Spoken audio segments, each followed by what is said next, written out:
And we're back for more daily NBA predictions here on the channel like we're doing every single day here for the 2024-2025 NBA season. This video is going out a little bit earlier because we have a noon game on the East Coast, 9 o'clock game on the West Coast to kick off the slate here on November 29th between the New York Knicks going to Charlotte to take on the Hornets. But before we get into that, folks, make sure to hit that subscribe button down below for some more daily NBA predictions here on the channel. We are less than 150 subscribers away from 20,000 here on the channel. So make sure to hit the subscribe button down below. Once we get to 20,000 subscribers, we're going to do some sort of giveaway, probably on my Instagram. So link to that is in the description down below as well. So go follow me over there. Again, 20,000 subscribers, we'll do some sort of giveaway. I did something for 10,000. I don't know what I'm going to do for 20,000. We'll get something going though on the channel. So again, we've got this video going up right now. About an hour ago, we posted our college basketball 5 best bets for today as well. So go make sure to check that video out as well. Let's get into it. The first game of today is the Charlotte Hornets at home against the New York Knicks. I like this plus 12.5 point line for the Charlotte Hornets. I think, again, if we're getting that many points in the Hornets, we are going to take it. Charlotte's been playing competitive basketball as of late, and yes, it's because of LaMelo Ball and because of everything LaMelo does. And sure, Brandon Miller is going to give the Hornets, again, some points as well, but it's LaMelo Ball's team, obviously. The 50 points in the loss to the Bucks, the 44 points in the loss to the Orlando Magic, and the 32 points a couple nights ago in the loss to the Miami Heat. And those games, again, the Orlando game and the Miami game have been at the Spectrum Center. I think that's still what they're calling it, in Charlotte. Again, LaMelo's been playing great. He's been playing like he did at Chino Hills when he was a high schooler, but it's working, at least for LaMelo. For the team, it's just everyone else outside of LaMelo and outside of Brandon Miller, and sure, maybe outside of Miles Bridges as well, is the reason why Charlotte doesn't win basketball games. But hear me out. We're not picking them to win a basketball game here. If you want an exact pick, we're taking the New York Knicks to win. But I mean, what's the value in minus 800? We're going to take the plus 500 here for, actually, we're not taking plus 500. We're taking the plus 12.5 for the Charlotte Hornets on the spread. And real quick, before we get into the next prediction with the Hawks and the Cavaliers, yes, I am not in my normal setup right now. I'm away for Thanksgiving, but tomorrow I will be back in the normal setup, so everything will look normal tomorrow. But this is an in-season tournament slate here on Friday.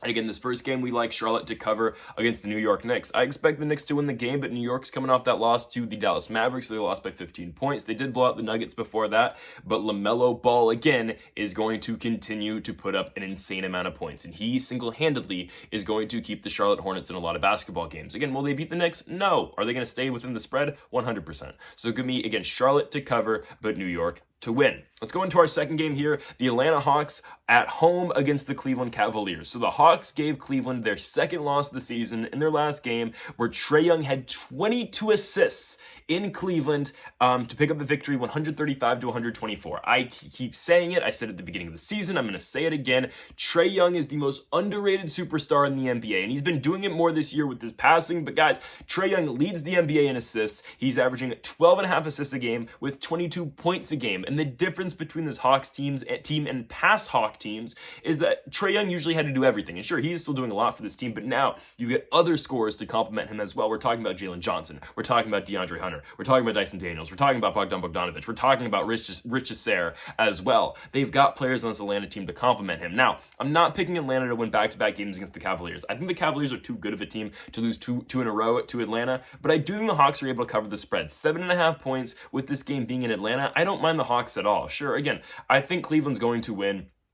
It's their second loss all season long. Obviously, they had the one earlier in the season in Boston, and they just lost again at home against the Hawks. I would not expect Cleveland to play that poorly in 2 straight basketball games, and I wouldn't expect them, again, to... they lost by 11 points to Atlanta. I don't think it's going to happen again. I know the game's in Atlanta, but I don't really think that changes too much. I still like what the Cavaliers have got going on, obviously, with Donovan Mitchell, with Darius Garland, with the bigs and Evan Mobley and Jarrett Allen. I think the Cavaliers should be fine in this spot. I'd probably stay away from this one personally. I mean, plus 7.5 for Atlanta. Again, I would take it. Like, I would bet it if I had to bet something on this basketball game.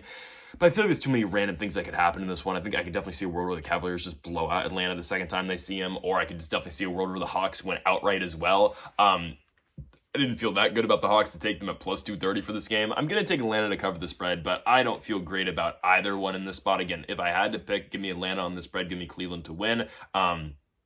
But I'd stay away from the game personally. Next up, we go on to Memphis, Tennessee. We've got the Memphis Grizzlies taking on the New Orleans Pelicans. Guys, New Orleans is kind of unbanned right now, kind of, because they got their guys back. DeJounte Murray's back, McCollum's obviously playing, Brandon Ingram's playing. We're still staying away from the Pelicans. It's not the auto, oh, New Orleans is playing. No, we're not picking them no matter what. But they're just not good. I don't know. I get it. They're still half a G League team right now. I completely understand that. Their depth is still lacking. Alvarado's not playing. Zion obviously isn't back yet. But I don't know, man. Losing at home by that many points to the Toronto Raptors shouldn't happen. And obviously we got that one right because I have picked against the New Orleans Pelicans in their last 15 basketball games. But it's worked pretty well for us. They've won one game in the last 15 games. Like, it's been working for us, you know? 15 is an overstatement, like 13, but still, ooh, big whoops. Like, you know, we've been picking against New Orleans constantly, and it continues to work for us. And why am I going to shy away here? Games in Memphis, the Grizzlies just have games where they shoot lights out from the field. Trust me, I've seen it in person so far this year. Memphis is on a 4-game winning streak, wins over the 76ers in Chicago against the Bulls, and back-to-back victories against the Portland Trailblazers and the Detroit Pistons. The thing with Memphis is they just have so many guys that can hurt you. It's not just John Morant. Jaren Jackson's having a crazy year as well, but Desmond Bane, Aldama can shoot. Scottie Pippen can attack the rim and shoot as well. You've got guys like, obviously Zach Edey's not a primary scorer, but Zach Edey can score. They have a guy in Jay Huff as well who's able to score off the bench for Memphis. They've just got too many guys that can hurt you, truly. And for New Orleans, I said it a couple days ago, sure, DeJounte Murray's back, but how many games is it going to take DeJounte Murray to become DeJounte Murray again after the hand injury, right? Same thing that happened to Paul George earlier in the season, obviously coming off the hyperextended knee, and Paul George still isn't the same guy, obviously he's back injured again, but Paul George, when he first came back, was still not the same Paul George that we know. The same thing can be said about DeJounte Murray. It's going to take him a couple games to get his legs back and just get his, find his footing again, and that's why we're taking Memphis to blow out this Pelicans team. The game is in Memphis, Tennessee, and I'd expect to get in the Grizzlies to completely mop the floor here with New Orleans. 11.5 points for the Grizzlies. That's, I think, and I'm fine with taking them to cover that. If you wanted to pick for the money line, obviously take Memphis, but minus 750, not much value there. I definitely think, though, Memphis wins this basketball game, and I think this is a game that should be somewhat over.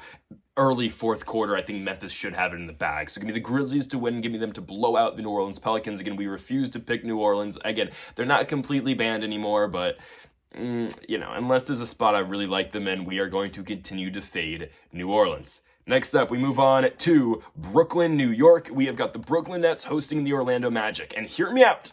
I've been the biggest advocate of picking Brooklyn this season when they are underdogs, picking them, with the spread. Obviously, the last game they cashed for us against the Phoenix Suns, winning the game outright, but also cashing the spread as well. They cashed the spread against both the Warriors and the Kings and won those games outright as well. I mean, the Nets had a crazy West Coast trip, beating the Kings, Warriors, and Suns in 3 straight games. They are now 9-10. They are well in the midst here of the playoff race. The problem for the Brooklyn Nets here in this game is, though, they have so many guys out.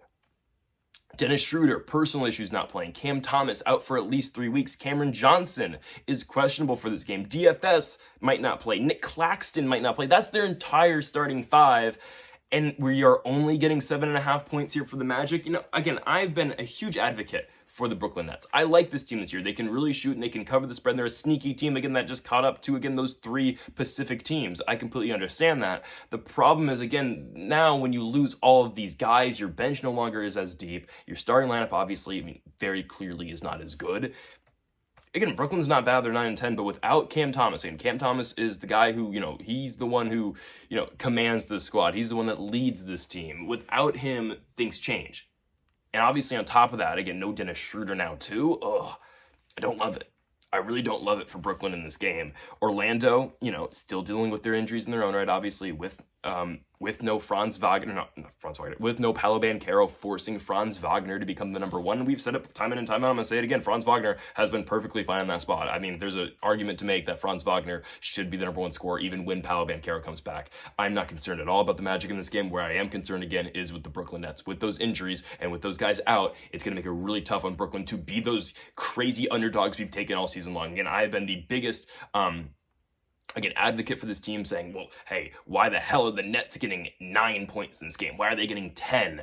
This game, I don't know why they're not getting more, honestly. I think Vegas finally figured it out. Oh, crap, we can't keep underrating the Nets. But now, with these guys injured, We're only getting 7.5 from the Magic. Again, there will come a time where I will pick the Nets again, but right now I can't take Brooklyn with all these guys out, and especially with Cam Thomas out. So give me, again, the Orlando Magic to take care of business on the road here in Brooklyn. They will win, and they will cover the 7.5 points as well. We move on here to Minnesota. We've got the Minnesota Timberwolves taking on the Los Angeles Clippers.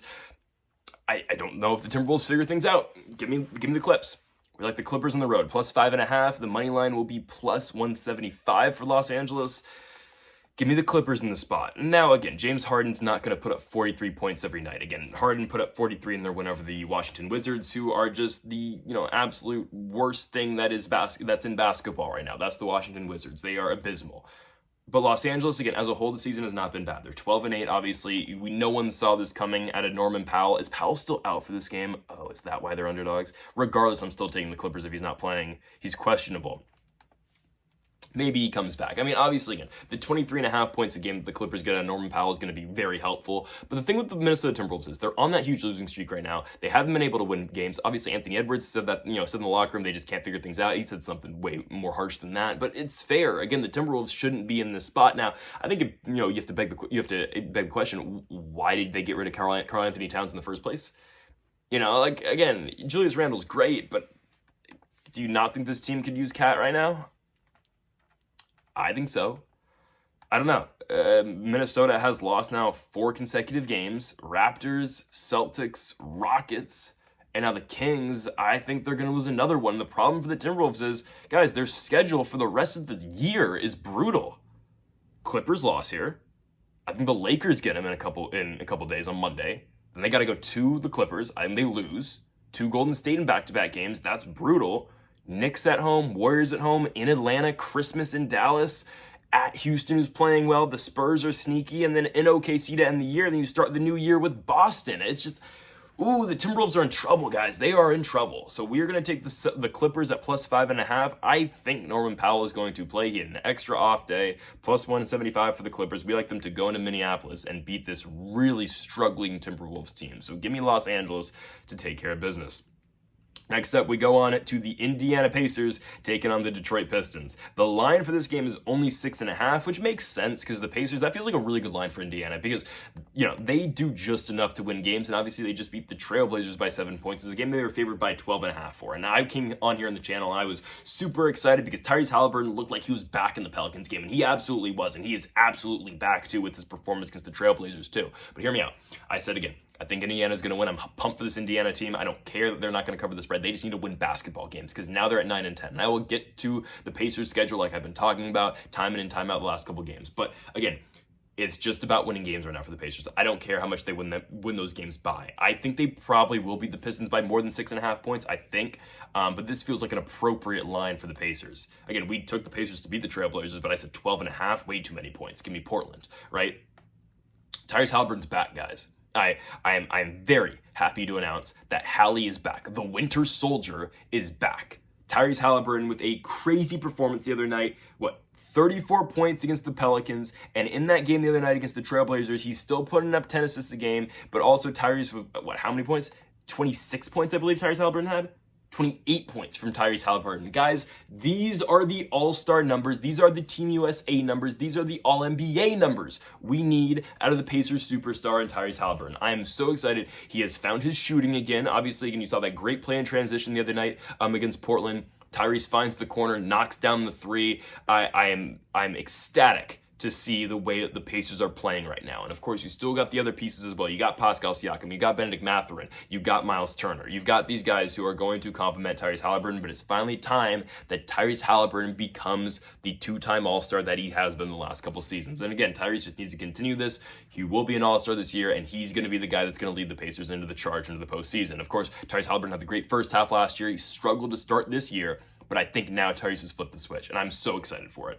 The Pacers, again, all Indiana's got to do is just win the games they're supposed to. They will beat the Pistons. Trust me, the game's in Indiana. They will get it done. Cade Cunningham might not play. More fire to the Indiana Pacers. They should easily win this basketball game, and I've been talking about it. This schedule. They have a huge game on Sunday. If they can go to Memphis and win, guys, the season is completely turned around for Indiana. I'm serious. they can win that basketball game and put them on a 5-game winning streak, assuming they beat the Pistons. We will be so back with the Indiana Pacers if they can just beat Memphis on Sunday. Again, got to take care of Detroit first, but I'm liking where we're heading right now with Indiana. I really do. Give me the Pacers to win. I never love the Pacers on a spread, but I think -6.5 doesn't feel that bad. Again, especially if K doesn't play. The Pacers should take care of business here against the Pistons, a team they beat earlier in the season as well when they were struggling up in Detroit. Next up, we go on to the Miami Heat hosting the Toronto Raptors. The spread for this game is 7.5. That's why we are going to take the Raptors to cover the 7.5 points. Ultimately, though, we are going with the Miami Heat to win the basketball game. Toronto's just been playing good basketball recently. I mean, they feel like one of these teams. I'm not going to coin them as the new Nets, but they feel like one of these teams that can do just enough to cover these lines. 14-point loss to the Cavs, who cares? 2-point loss to the Pistons, though. Again, enough to cover. A big win in New Orleans against the Pelicans again. My local high school team could probably do that right now, but maybe if I put on the jersey too, maybe I could score against the Pelicans. I'm joking, but still, win over Indiana, before the Pacers turn it around officially, I think. A win over Minnesota, guys. The Raptors are looking better. They really are. Again, we talk about, the young core and the young pieces, and let's call them the young big three for the Raptors. We're talking about Scotty Barnes, we're talking about Grady Dick, we're talking about RJ Barrett. I think Grady Dick is injured, so the Raptors don't get Dick for this game against the Miami Heat. It'll just be Barrett and Barnes with no Dick, but it's fine. I do think the Raptors are able to stay in this basketball game. Miami, sure, they've been winning, but Miami's a team too, like the Pacers, that win close games. The 4-point victory over Charlotte. The game before that, they lose against Milwaukee in the in-season tournament. They beat the Mavericks by 5 points. They beat the Sixers. They did blow them out, whatever. But Miami plays a lot of close games. They do. That's why I don't trust them to blow out the Raptors. I think they'll win, don't get me wrong. Again, Rozier questionable, Jimmy Butler questionable. I would expect those guys to play considering it's the in-season tournament too. The NBA is going to find them like they find the Hawks and Trae Young for not playing in the IST earlier this year. So expect Miami to play their guys, but I just think, again, they are going to be tasked for a difficult challenge in this game with the Raptors. The Raptors have been playing better basketball as of late, and I just think Toronto's able to stay in the game. So it's going to be Miami to win, but I do like Toronto to cover the 7.5 points. Let's move on to our next game here. We go to Chicago, Illinois, to the United Center for the Chicago Bulls and the Boston Celtics. We like Boston to completely just put belt to ass in this game. That's the simple way I can put this. 10.5 points doesn't feel like enough. It doesn't. I get it, IST game, maybe they're closer, but Boston is nobody injured. Everybody's back. Again, Porzingis is back now. Why are they only getting 10.5 points here against the Bulls? What do the Bulls have to tell you that they're going to cover this line? It's a confusing line. Patrick Williams is out. Kobe White's questionable. It's a really confusing line. I would anticipate this to be like 14.5. We're only getting 10 for a Bulls team that's coming off of a double-digit loss, a 14-point loss to the Orlando Magic. They lost to the Grizzlies by 11 points. They don't cover this line that often. I don't get it. I really don't. Like, in Chicago's losses, they lose by more than 10 points. They only have, 2 losses all year? And they have 12 losses that they've covered this line in a loss. And guys, we're not anticipating the Bulls to win this basketball game, so we can just completely take out that part of the equation where, maybe Chicago can win. No, the Bulls aren't winning this game. So in Chicago's 12 losses this season, they've covered this line twice. Odds on they're not going to do it against Boston of all teams. I don't see it. I really don't. Sure, the game's in Chicago. Who cares? The Grizzlies just went in there and beat them by 11 points. That would cover the line, 10.5. It's not a lot. Boston's fully healthy. Al Horford moves back to the bench where he belongs. This is an easy line for the Celtics. It is a completely easy line for Boston. They just beat the Clippers and blew them out, right? I get it. They kept the Raptors in the game when they played them a couple weeks ago in Boston, but they blew up the Clippers. They barely beat the Timberwolves. They beat the Wizards by 12. They beat the Nets by 25. They should beat the crap out of the Bulls here. IST game, Missoula knows the tiebreaker. It's, point differential or points scored. They already have their loss in the IST to the Hawks. They need wins. They need a win, and they need to put points on the Bulls as well to keep their tiebreaker. So, now, this is all Boston in this game. This is going to be a blowout. Again, the factor of the tiebreaker for the IST for the wild card being point differential helps us too, because Boston's going to continue to play their guys to run up the score. So we love Boston in this spot. I think this is one of the better bets of the day, honestly. Boston minus 10.5 to beat the Bulls. As we go on to our next one, and this is another really good bet that I like. I know, again, we're trusting the Los Angeles Lakers, but guys, yes, we are trusting the Los Angeles Lakers. You know, the definition of insanity is repeating the same thing over and over again and hoping a different outcome. Okay, well, you know, we did it last game with the Lakers, and hell, we got a different outcome in that Spurs game than what we did in the Suns game, the Nuggets game, and the Magic game. We got the victory on the road for the Lakers. Okay? Now, I think they have the same record this year that they had last year, 11-7 through 18 games, which, you know, this 11-7 honestly just feels a lot better, but it is what it is. Again, this is the definition of insanity. That's fine. You know, I'm fine taking them here against the Thunder. And yes, I have come on the channel and said, oh, how great the Thunder are. They are great. They are great. Chet Holmgren, though, not playing is a big deal. It's a big deal. Because now Anthony Davis gets Isaiah Hartenstein. Guys, in a matchup, even if it's in LA, in a matchup, even if it's in Los Angeles, right now, the way Chet was playing prior to the injury and the way Chet's played his entire NBA career, I'm taking the Thunder to beat the Lakers. I have had this spot circled for a while, thinking this might be the first time I take a team against Los Angeles. Now, with it being the in-season tournament, I don't know if I'm going to pick it. I don't know if I would end up picking against the Lakers, just because, sure, again, they just had their undefeated full-time run in the IST just spoiled by the Suns on Tuesday night, where they looked really bad. But games in Los Angeles, in-season tournament spot, maybe I would have picked the Thunder to upset him here with Chet. No Chet Holmgren. Again, I like Isaiah Hartenstein in the lineup, and again, it gives me a lot of confidence picking the Thunder, with the Chet injury, because they have Hartenstein in different games, obviously. This game, no. Give me the Lakers. Give me Los Angeles, guys. We're going back to the snake that bit us earlier in the season. It's like, we're gonna do it. We're taking the Lakers here. Again, it's like that toxic relationship that you have, that you keep on going back to. We're going to take Los Angeles here. The Lakers have apologized to us many times, and we bit the bait, and we're going back. Okay, it is what it is. We've all been there. Give me the Lakers. Give me Los Angeles to win this game. Okay, I think they can beat the Thunder. I think they can get it done. It's at home for the Lakers. LeBron is putting up 89 Magic type stats at 40 years old. He's triple-double every single night. We got to give the man his props. Anthony Davis, I'm cooling down on the AD MVP run, obviously, but he's still a very productive player. And then again, the production we get out of Dalton Knecht and Austin Reeves. Guys, if Jared McCain wasn't around, Dalton Knecht right now would be the Rookie of the Year favorite. Again, he's not going to win the Rookie of the Year because Jared McCain exists, but still, I like what the Lakers have got going. I think they beat OKC. Let's go into our final game, the Portland Trail Blazers at home against the Sacramento Kings.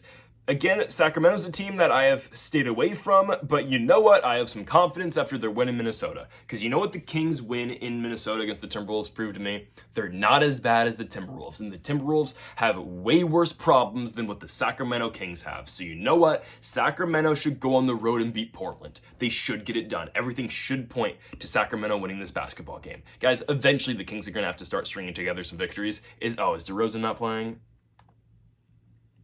DeRozan's not playing.